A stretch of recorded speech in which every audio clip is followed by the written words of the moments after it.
आज हम डिस्कस करेंगे हिमाचल प्रदेश गिरिराज न्यूज़पेपर के करंट अफेयर्स। सितंबर के 2 पार्ट हम पहले डिस्कस कर चुके हैं। अभी हम 2 एडिशंस को और आज की वीडियो में डिस्कस करने वाले हैं। तो चलिए शुरू करते हैं हमारी आज की वीडियो को। सबसे पहला क्वेश्चन हमारा है, जल जीवन मिशन के कार्यान्वयन में प्रभावी कार्यान्वयन में किस प्रदेश को सर्वश्रेष्ठ राज्य घोषित किया गया है? तो इसका सही आंसर है हमारा हिमाचल प्रदेश। हिमाचल प्रदेश को प्रभावी कार्यान्वयन के लिए सर्वश्रेष्ठ राज्य घोषित किया है। आप लोग एक चीज़ याद रखना, यहाँ पर ये पहला राज्य नहीं है जिसने जल जीवन मिशन को अचीव किया है, क्योंकि 100% जो कनेक्टिविटी दी है, टैप कनेक्टिविटी, वो गोवा, तेलंगाना, हरियाणा ने भी दी है, लेकिन हिमाचल प्रदेश को प्रभावी कार्यान्वयन के लिए सर्वश्रेष्ठ राज्य घोषित किया है। जल जीवन मिशन की अगर हम बात करें तो इसे 2019 में लॉन्च कर दिया गया था और इसकी फंडिंग का पैटर्न कुछ ऐसा है कि 90-10 के रेशो में हिमालयन और नॉर्थ ईस्टर्न स्टेट्स के लिए, 50-50% अदर स्टेट्स के लिए और यूटीज़ के लिए 100%। अब इसको जो अचीव करने का लक्ष्य रखा है कि कब तक हर घर जल दिया जाएगा, तो वो है 2024। नेक्स्ट है हमारा, मुख्यमंत्री चिकित्सा सहायता कोष योजना को कब आरंभ किया गया था? इस योजना को आरंभ किया गया था अक्टूबर 2018 में। बहुत सारे ऐसे लोग हैं जो गंभीर बीमारियों से जूझ रहे होते हैं, उन गरीब लोगों को कोष से चिकित्सीय सहायता प्रदान की जाती है। इस योजना के अंतर्गत हमने एक और स्कीम के बारे में पढ़ा था जो गंभीर बीमारी से पीड़ित लोगों को नगद सहायता प्रदान करती है। इस योजना का नाम है मुख्यमंत्री सहारा योजना और इसके अंतर्गत 3,000 रुपये की प्रतिमाह सहायता लोगों को दी जाती है। सहारा योजना को 15 जुलाई 2019 को आरंभ किया गया था। गवर्नमेंट स्कीम्स के बारे में हमने डिटेल में 2 वीडियोस बनाई है, अगर आप लोगों ने नहीं देखी है आप लोग जाकर के प्लेलिस्ट में देख सकते हो।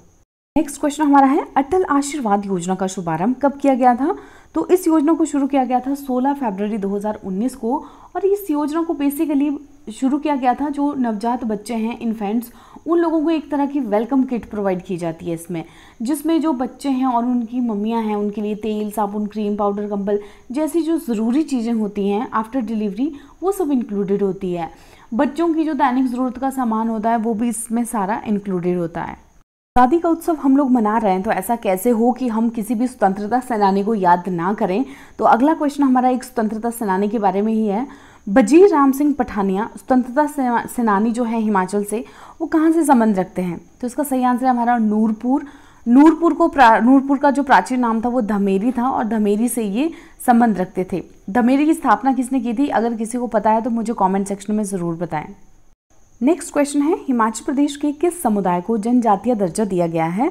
तो ये दिया गया है हाटी समुदाय के लोगों को। एक बात यहाँ पे याद रखना कि जो हाटी समुदाय है उसे अभी जनजातीय दर्जा दिया है, ना कि उस पूरे क्षेत्र को जनजातीय दर्जा दिया गया है। दोनों में डिफरेंस है क्योंकि वहाँ पर एससी कम्युनिटी के लोग भी रहते हैं। तो अभी तक जो जनजातीय दर्जा दिया गया है वो सिर्फ हाटी कम्युनिटी को दिया गया है, पूरे क्षेत्र को नहीं दिया है। और इसके बारे में और भी ज़्यादा डिटेल में जानने के लिए आप हमारी इस वीडियो को देख सकते हो। अगला क्वेश्चन हमारा है, शिमला में प्रदूषण कम करने और पर्यटकों को आधुनिक सुविधाएं देने के लिए 1546 करोड़ की किस परियोजना को हाल ही में मंजूरी दी गई है? तो इसका सही आंसर है हमारा रज्जू मार्ग परियोजना। जो एक रोपवे प्रोजेक्ट्स हैं, रज्जू मार्ग परियोजना यानी कि जो रोपवे प्रोजेक्ट्स हैं, इनको मंजूरी दे दी गई है अभी हाल ही में, सैद्धांतिक मंजूरी। और इससे फ़ायदा क्या होगा कि लोगों को इको फ्रेंडली परिवहन की सुविधा मिलेगी। शिमला का आप लोगों को पता ही है कितना कंजस्टेड है, ट्रैफिक के कितने इश्यूज़ रहते हैं वहाँ पे, बहुत सारे टूरिस्ट आते हैं। तो अगर ये रोपवेज बनते हैं, रज्जू मार्ग बनते हैं, तो इसका बेनिफिट पूरे शहर को भी होगा और जो पर्यटक हैं उनको भी होगा, क्योंकि शिमला में प्रदूषण कम करने के लिए और इनको मॉडर्न फैसिलिटीज़ मिलेगी जिसमें उसमें एस्केलेटर्स, पार्किंग व्यवस्थाएं, सब कुछ इंक्लूडेड होगा। 15 स्टेशन होंगे इसमें और कुल 14.69 किलोमीटर लॉन्ग ये होगा। नेक्स्ट है, दुर्गम क्षेत्रों के लोगों को आसानी से जो अस्पताल नहीं पहुंच सकते उन्हें स्वास्थ्य सुविधा देने के लिए कौन सी योजना को शुरू किया गया है? तो इस योजना का नाम है मुख्यमंत्री मोबाइल क्लिनिक योजना। नाम से ही पता चल रहा है कि मुख्यमंत्री मोबाइल क्लिनिक योजना चलता फिरता क्लिनिक है ये। 2022-23 के बजट में इसकी घोषणा की गई थी। इसमें लगभग डॉक्टर, फार्मासिस्ट, लैब तकनीशियन और जितने भी सारे आवश्यक उपकरण चाहिए होते हैं एक फर्स्ट एड के लिए, और लोगों को बेसिक जो बीमारियां होती हैं, जैसे मतलब बहुत बड़ी बड़ी बीमारियां नहीं, जो छोटी मोटी बीमारियां होती हैं उनके लिए मोबाइल क्लिनिक वाहन प्रदेश में जा रहे हैं, जिससे दूर दराज के जो लोग हैं उनको आसानी से स्वास्थ्य सुविधाएं दे सकते हैं। नेक्स्ट है हमारा, ड्रोन नीति को मंजूरी देने वाला भारत का पहला राज्य कौन बन गया है? तो ये बन गया है हिमाचल प्रदेश पहला ऐसा राज्य जिन्होंने ड्रोन नीति को मंजूरी दी है। और हिमाचल प्रदेश के कांगड़ा के शाहपुर में पहला ड्रोन प्रशिक्षण स्कूल भी खोला गया है। इसके लिए हिमाचल प्रदेश की सरकार ने एक योजना को भी शुरू किया है जिसका नाम है गरुड़ योजना। और इस ड्रोन से क्षेत्रीय जो अस्पताल हैं, रीजनल हॉस्पिटल्स, चिकित्सा महाविद्यालय, इन तक दवाएं पहुंचाने के लिए भी अभी हाल ही में ड्रोन का सफल ट्रायल किया गया है। नेक्स्ट क्वेश्चन हमारा है, हिमाचल में किस योजना के तहत निःशुल्क मीटर लगाए जा रहे हैं? तो ये लगाए जा रहे हैं मुख्यमंत्री रोशनी योजना के तहत। लगभग 4000 तक का खर्चा लोगों को आता था जब उन लोगों को मीटर इंस्टॉल करने होते थे अपने घर पे, लेकिन इस योजना के तहत फ्री में मीटर्स लगवाए जा रहे हैं। और आप लोगों को पता है कि हिमाचल प्रदेश की सरकार ने अभी हाल ही में 125 यूनिट तक की जो बिजली है उसको ज़ीरो बिल के अंडर ले आए हैं। मतलब ज़ीरो बिलिंग, कोई भी बिल नहीं आएगा लोगों को जो अगर 125 यूनिट तक की बिजली को पे करते हैं, खर्च करते हैं। नेक्स्ट है हमारा, क्षय रोग उन्मूलन के लिए वैश्विक लक्ष्य कब तक का है? तो ये रखा गया है 2030, लेकिन जो हिमाचल प्रदेश है उन्होंने ये लक्ष्य रखा है 2025 की। 2025 तक वो हिमाचल प्रदेश को टीबी मुक्त बनाएंगे। अब ये क्वेश्चन हम यहाँ पे इसीलिए डिस्कस कर रहे हैं क्योंकि अभी हाल ही में राष्ट्रपति भवन से एक वर्चुअल प्रोग्राम हुआ था जिसमें प्रधानमंत्री टीबी मुक्त अभियान का शुभारंभ किया गया था हमारी राष्ट्रपति ने, और उसमें जो हमारे गवर्नर हैं उन्होंने भी भाग लिया था। इसके साथ साथ ही उन्होंने निक्षय मित्र की भी पहल की। निक्षय मित्र क्या है? निक्षय मित्र से जो टीबी के इलाज से संबंधित कोई भी सूचना या फिर पोषण जो टीबी के रोगी होते हैं उन लोगों को, या व्यावसायिक सहायता सुनिश्चित की जाएगी।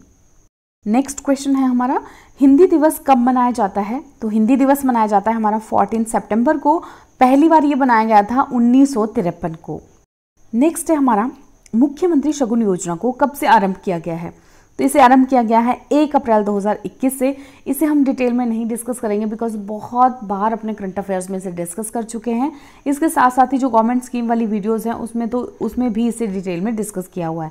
लेकिन आप लोग मुझे कमेंट सेक्शन में बताओगे कि इसके अंतर्गत जो शगुन की राशि दी जाती है वो कितनी दी जाती है। नेक्स्ट हम डिस्कस करेंगे HPGK के कुछ एक क्वेश्चंस। जो भी अभी हम यहाँ क्वेश्चन डिस्कस करने जा रहे हैं, इन 7-8 क्वेश्चंस में से 2 क्वेश्चन डायरेक्ट HS के पेपर में पूछ लिए गए थे एक बार। इंपॉर्टेंट क्वेश्चंस हैं ये सारे के सारे। पहला क्वेश्चन है, खजियार को मिनी स्विट्जरलैंड का खिताब किसने वो कब दिया था? तो ये दिया था स्विट्जरलैंड के राजदूत विली ब्लेजर ने 7 जुलाई 1992 को, क्योंकि जो लैंडस्केप है चंबा का स्विट्जरलैंड का वो उस तरह से स्विट्जरलैंड के साथ मिलता है, इसलिए उसे मिनी स्विट्जरलैंड का दर्जा दिया था। नेक्स्ट है हमारा, धर्मपुर में टीबी सैनिटोरियम की स्थापना कब की गई थी? तो ये की गई थी 1913 में। अगला क्वेश्चन है, हिमाचल प्रदेश के सर्वप्रथम शिलालेख जो कांगड़ा के कुनिहार और पठियार इलाकों से प्राप्त हुए हैं वे किस लिपि में लिखे गए हैं? तो ये लिखे गए हैं ब्राह्मी और खरोष्टी में। एक ये वाला क्वेश्चन और एक खजियार को मिनी स्विट्जरलैंड, ये दोनों HS में पूछे गए थे। अगला क्वेश्चन है, हिमाचल प्रदेश में किस वर्ष लैंड होल्डिंग एक्ट पास हुआ था? तो ये पास हुआ था आपका 1972 में। अगला क्वेश्चन है, सैमुअल इवान स्टोक्स जिन्हें हिमाचल में सेब का जनक कहा जाता है, हिमाचल में सर्वप्रथम किस स्थान पर आए थे? तो ये आए थे सुबाथू में। अगला क्वेश्चन है, हिमाचल में पहला महिला बैंक कहाँ पर खुला था? तो पहला महिला बैंक खुला था हिमाचल प्रदेश में शिमला में। अगला क्वेश्चन है, शिमला स्थित रेलवे बोर्ड बिल्डिंग को पहले किस नाम से जाना जाता था? तो इसे जाना जाता था कॉमर्स बिल्डिंग के नाम से। अगला क्वेश्चन है हमारा, हिमाचल प्रदेश के किस स्थान को देव घाटी के नाम से जाना जाता है? तो ये जाना जाता है आपके कुल्लू घाटी को। अगला क्वेश्चन है, नगरकोट किस तत्कालीन रियासत की राजधानी थी? तो ये थी कांगड़ा की। कांगड़ा का नाम जो पहले था त्रिगढ़ था। अगला क्वेश्चन है, क्षेत्रफल की दृष्टि से हिमाचल प्रदेश का सबसे छोटा जिला कौन सा है? तो ये है आपका हमीरपुर।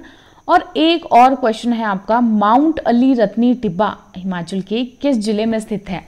माउंट अली रत्नी टिब्बा हिमाचल प्रदेश के कुल्लू में स्थित है, मलाना में।